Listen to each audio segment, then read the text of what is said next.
The UK just handed over the Chagos Islands to Mauritius, but it's not a full handover. It's a 99-year lease deal worth $3.4 billion, with the UK paying Mauritius $101 million a year. Diego Garcia remains a key base for UK-US defense in the Indian Ocean, critical for global military ops.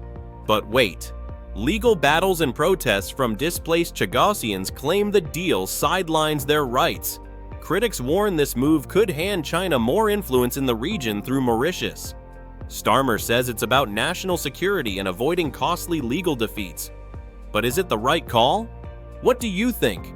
Smart diplomacy or strategic risk? Drop your thoughts below.